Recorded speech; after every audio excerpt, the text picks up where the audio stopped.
Tiempo Internacional, el programa de radio del IRI. El Instituto de Relaciones Internacionales de la Universidad Nacional de La Plata fue creado el 28 de septiembre de 1990 por su actual director, profesor Norberto Consani.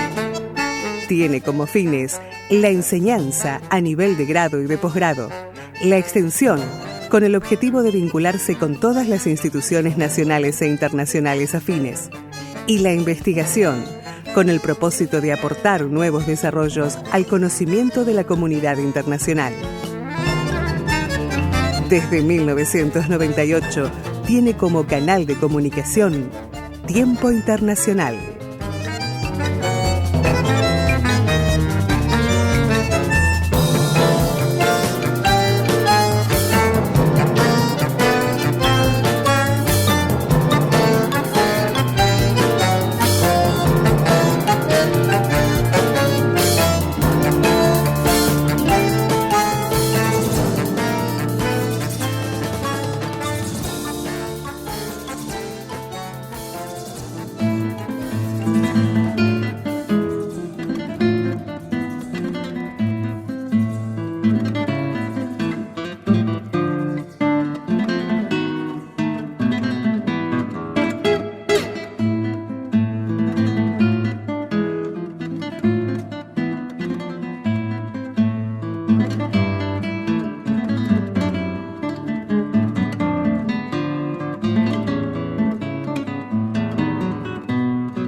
En el ciclo Voces de Tiempo Internacional, el profesor Zidane Seraoui, docente e investigador del Instituto Tecnológico de Estudios Superiores de Monterrey, México, especialista en Medio Oriente, docente del doctorado en Ciencias Políticas de la Universidad Nacional Autónoma de México y del doctorado en Relaciones Internacionales del IRI, analiza por qué Irán atacó a Israel. ¿Por qué Irán atacó a Israel? Es una pregunta interesante.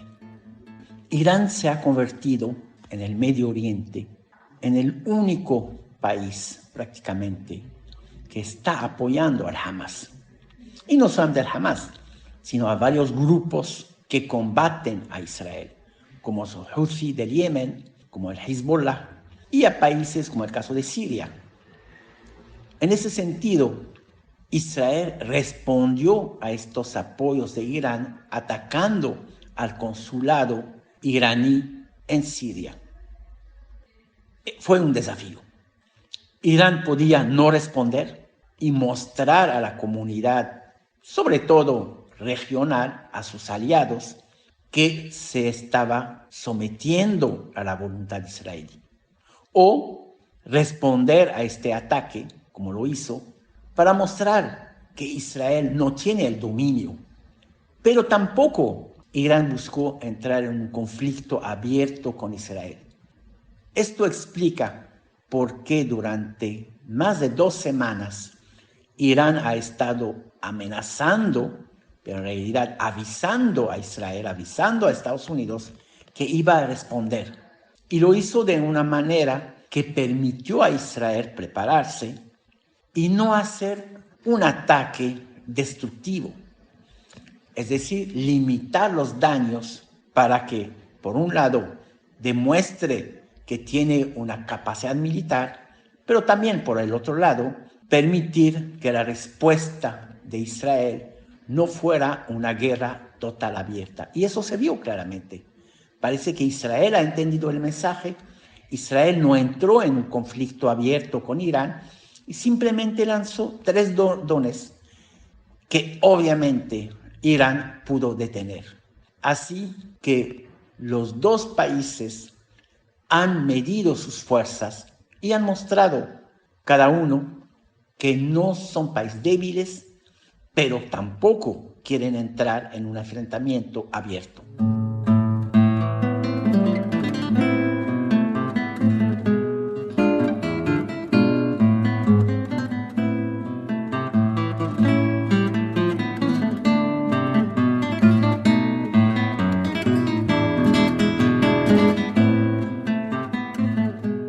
La sede del IRI se encuentra en calle 48, número 582, piso quinto, de la ciudad de La Plata.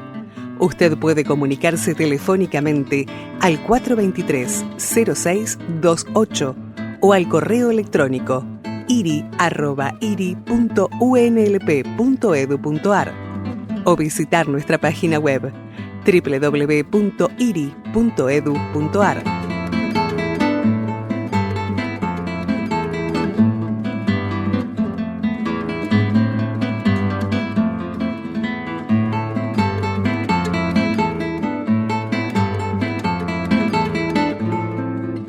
En Voces de Tiempo Internacional, el profesor Zidane Seraoui, docente e investigador del Instituto Tecnológico de Estudios Superiores de Monterrey, México, reflexiona sobre el origen de la rivalidad entre Irán e Israel.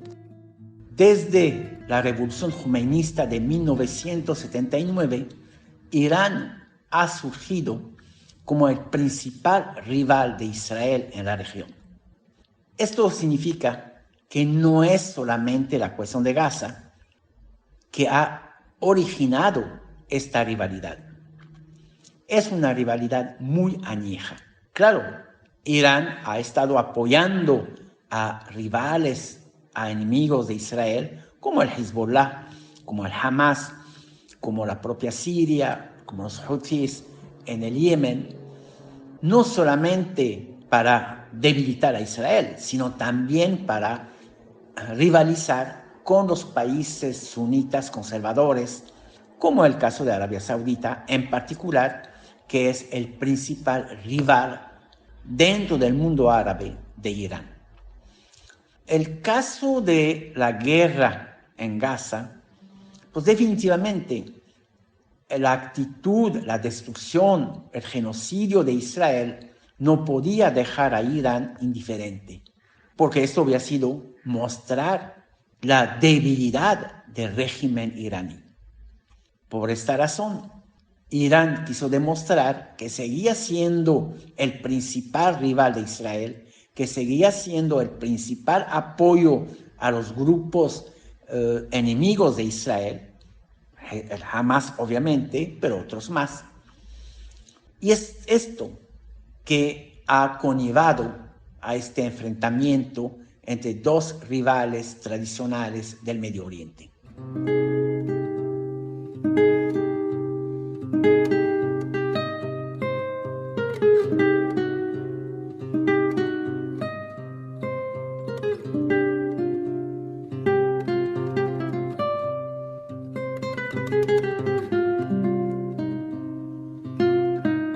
Zidane Seraoui, especialista en Medio Oriente, docente del doctorado en Ciencias Políticas de la Universidad Autónoma de México, en Voces de Tiempo Internacional, opina sobre la reacción de la comunidad internacional frente al conflicto Irán e Israel. Nuevamente, lo que estamos viendo es la duplicidad del mundo occidental. Cuando Israel atacó al consulado iraní en Damasco, no hubo una reacción internacional. No hubo una condena ni de Estados Unidos ni de la Unión Europea a la acción abiertamente ilegal de Israel. Pero cuando Irán respondió con sus drones y misiles contra Israel, allá toda la comunidad occidental se enfrentó, condenó a la acción iraní. Pero la reacción de Irán era una reacción justificada por un acto ilegal israelí. ¿Qué pasó en el Medio Oriente?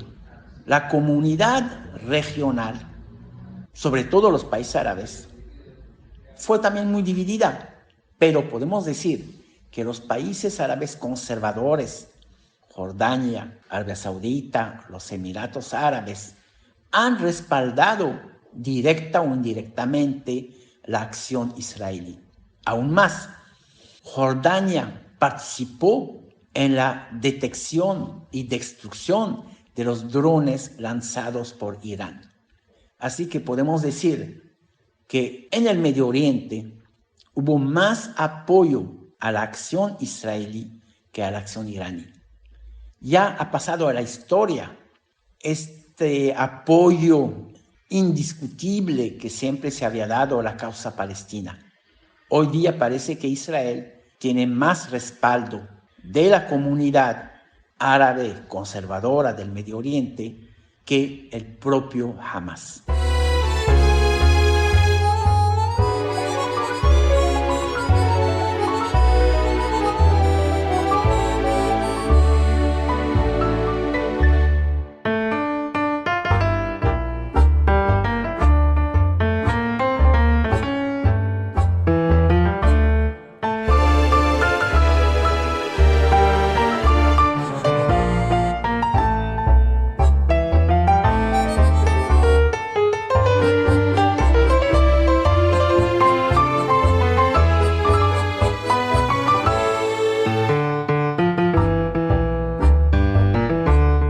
Tiempo Internacional, una recorrida por el mundo de las relaciones internacionales.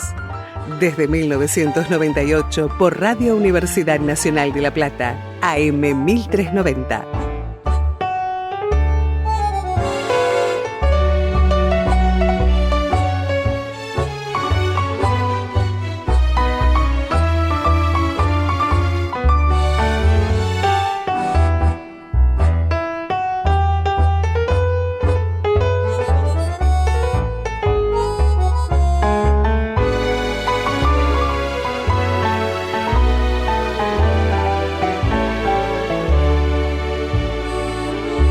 En Voces de Tiempo Internacional, la profesora Ornella Favani, licenciada y doctora en Relaciones Internacionales por la Universidad Nacional de Rosario, magíster en Integración y Cooperación Internacional por el Centro de Estudios en Relaciones Internacionales de Rosario, docente de la Facultad de Ciencia Política y Relaciones Internacionales de la Universidad Nacional de Rosario, coordinadora del Departamento de Medio Oriente del IRI, reflexiona sobre la situación actual de Medio Oriente. En lo que hace a la situación que actualmente atraviesa la región de Medio Oriente, la misma puede ser definida como de fuerte inestabilidad. Este escenario se desencadena en octubre del año pasado, cuando la organización radical Hamas lleva adelante un ataque sin precedentes sobre el Estado de Israel. Entonces, dicho ataque se juzgó como sorpresivo, en tanto los servicios de inteligencia del propio país no previeron la posibilidad de que un hecho de tal magnitud pudiese estarse gestando. No obstante, dicho ataque difícilmente podría juzgarse como sorpresivo si consideramos que el mismo tiene lugar en el contexto de un conflicto histórico que ya lleva décadas, por no hablar de siglos, si tenemos en cuenta que no existe un consenso entre los distintos especialistas en torno a cuándo se inicia la disputa entre palestinos e israelíes. Como correlato de dicho ataque, se inició una guerra entre Hamas y Fatah, que ya lleva 8 meses y que arroja tremendas consecuencias humanitarias, con alrededor de unos 35.000 palestinos muertos y una franja de Gaza que, conforme señalan distintos organismos internacionales, se encuentra al borde de la hambruna. Por otra parte, es necesario mencionar que pese a los constantes intentos de negociación y a las mediaciones de diversos países, tanto regionales como extrarregionales, a la fecha Israel no ha logrado la recuperación de la totalidad de los rehenes que el 8 de octubre Hamas tomó cautivos en territorio de Israel. Ahora bien, Hamas e Israel no son los únicos actores involucrados con el incremento de la conflictividad en la zona. En este sentido, es importante señalar que la guerra en Gaza ha jalonado otros choques en la región. Prácticamente desde el inicio de la misma puede darse cuenta de la vigencia de fuego cruzado en las fronteras entre Israel y Siria, así como también entre Israel y el Líbano, donde Tel Aviv encuentra otro importante enemigo, que en este caso es Hezbollah. Asimismo, cabe destacar que desde el momento mismo del ataque de Hamas sobre Israel, mucho se ha debatido sobre el rol que ha jugado Irán, uno de los principales aliados de la organización terrorista en la región, pero también un actor que pugna por el liderazgo regional. Lo cierto es que más allá de que Irán conociese o no el ataque que estaba gestando Hamás, que estuviese o no implicado en el mismo, lo cierto es que la República Islámica es un actor que a través del tiempo le ha provisto a la organización radical no solo financiamiento y entrenamiento, sino que también le ha brindado apoyo logístico e información de inteligencia. Dicho esto, no puede pasarse por alto que Israel representa para el Estado de, perdón, que Irán representa para el Estado de Israel su principal enemigo. Sin ir más lejos, Teherán no reconoce al Estado de Israel, asimismo tampoco reconoce los acuerdos de Oslo firmados a lo largo de la década del 90. Incluso en distintas oportunidades, líderes iraníes han hablado de Israel como un tumor canceroso que es necesario extirpar de la región, llegando inclusive a negar el Holocausto. Mientras tanto, los hutíes, un movimiento que también mantiene vínculos con Irán, en los últimos meses también han venido llevando a cabo ataques contra buques cargueros en el Mar Rojo, según han manifestado desde esta organización, vinculados con intereses israelíes y en solidaridad con el pueblo palestino. Lo cierto es que ello ha conllevado la necesidad de buscar vías alternativas de navegación, redundando en un aumento del precio de los fletes y de la seguridad y de los seguros de las mercancías. Recientemente, el ataque de Irán sobre Israel, como respuesta a un ataque de Israel sobre el consulado iraní en Damasco, se convirtió en un hecho sin precedente. Digo esto teniendo en cuenta que hasta ese momento estos dos actores solo se habían enfrentado de manera indirecta, por lo cual este hecho despertó fuerte alarma en la comunidad internacional. Entonces llegó a temerse el inicio de una conflagración no solo que involucrase no solo actores regionales, sino también internacionales. La respuesta de Israel nos hizo esperar, no obstante lo cual fue una respuesta medida que se plasmó en un ataque limitado fundamentalmente sobre la ciudad de Isfahán. En tanto, si pensamos en los hechos que han tomado lugar en los últimos días, es importante señalar que mientras Hamás aceptó una propuesta de tregua de Qatar y de Egipto que hoy se encuentra bajo evaluación, bajo análisis en Israel, Irán ha condenado la toma por parte de Israel del paso de Rafah, acción que el gobierno de Israel emprendió tras haber solicitado la evacuación de la ciudad, que es vista como último bastión de la organización radical Hamás, como mencionamos hace unos minutos, o como mencioné hace unos minutos, responsable de los ataques de principios de octubre del año pasado, que desencadenaron el incremento de la violencia que se viene vivenciando en los últimos meses.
Tiempo Internacional, el programa de radio del Instituto de Relaciones Internacionales de la Universidad Nacional de La Plata.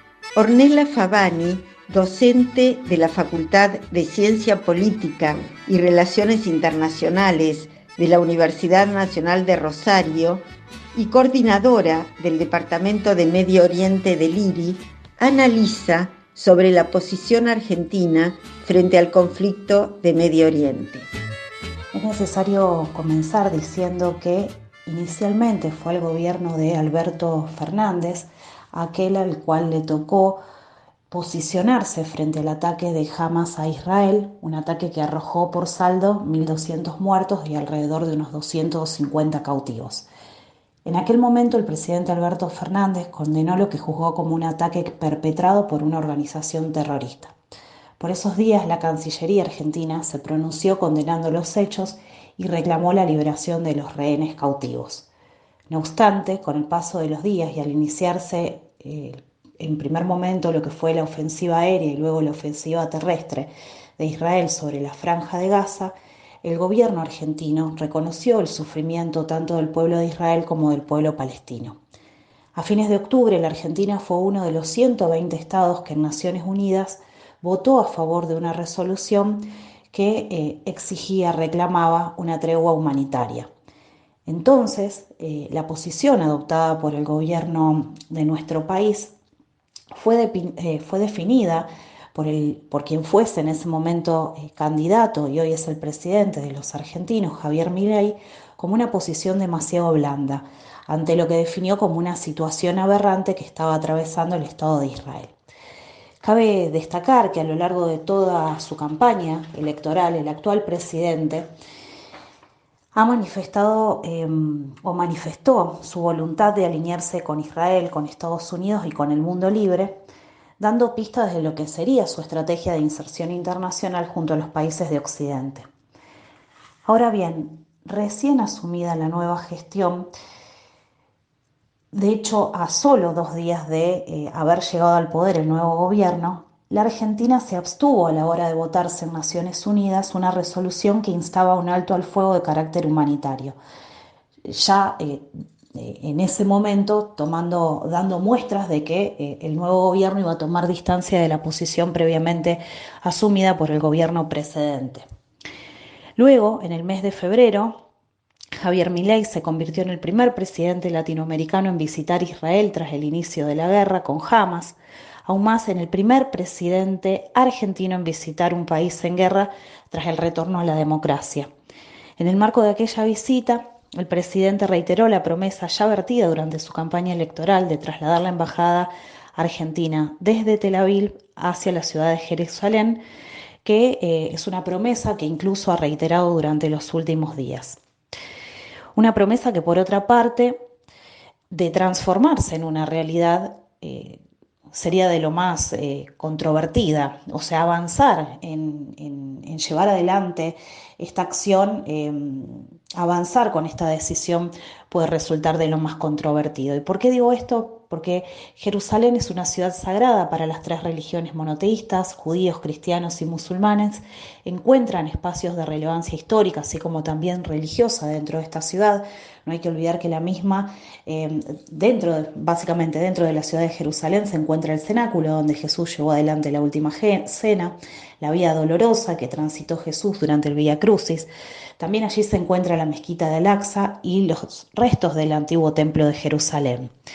Es importante mencionar que en la actualidad solo unos pocos estados reconocen a Jerusalén como capital del Estado de Israel, entre ellos Estados Unidos, que mudó su embajada a Jerusalén bajo el gobierno de Donald Trump, para luego ser precedido por otros países como es el caso de Honduras, Guatemala.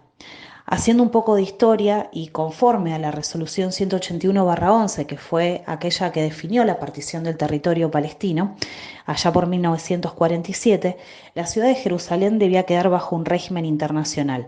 No obstante ello, ya en 1948 y luego de lo que fue la primera guerra árabe-israelí, el Estado de Israel se hace del control de la parte occidental de la ciudad y luego, tras la tercera guerra árabe-israelí del 67, toma el control de la parte oriental de dicha ciudad para que luego se anexa en 1981. Y viniendo más cerca en el tiempo, nos encontramos con que, como previamente mencionaba, en 2017 Trump reconoce a Jerusalén como capital de Israel, una decisión frente a la cual la comunidad internacional reacciona, específicamente a través de una resolución en la cual se insta a no adoptar decisiones ni implementar acciones que pudiesen suponer una modificación del estatus de la ciudad de Jerusalén.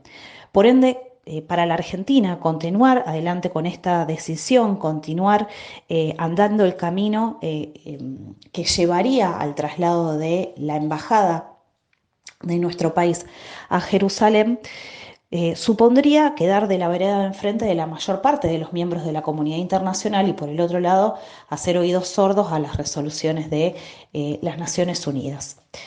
En lo referente al ataque de Irán sobre el Estado de Israel, que tuvo lugar hace unas pocas semanas, el gobierno de Javier Milei se manifestó una vez más pleno apoyo al gobierno de Israel, habló de un apoyo inclaudicable para con el Estado de Israel y, siendo consecuente con sus palabras y en otro gesto político de relevancia, el presidente dio por terminada una gira internacional para regresar al país luego de tomar conocimiento del ataque que había sufrido el Estado de Israel, para ponerse al frente de un comité de crisis. Entonces, en la Argentina se elevaron los niveles de seguridad y se dispuso el cierre asimismo de nuestras embajadas en Medio Oriente. Aún más, en ese momento la ministra de Seguridad, Patricia Bullrich, mencionó que para la Argentina no cabía lugar para la neutralidad, o sea, que la Argentina no veía la neutralidad como una opción, ni tampoco realizar un llamamiento a la paz. Lo cierto es que este conjunto de acciones y posiciones dejan en claro el alineamiento de nuestro país, de la República Argentina, con el Estado de Israel, un alineamiento al cual no ha dejado de abonarse desde la llegada al poder del nuevo gobierno, y un alineamiento que, por otra parte, pone en jaque la tradicional e histórica política de equidistancia argentina frente al conflicto que convoca tanto a palestinos como a israelíes.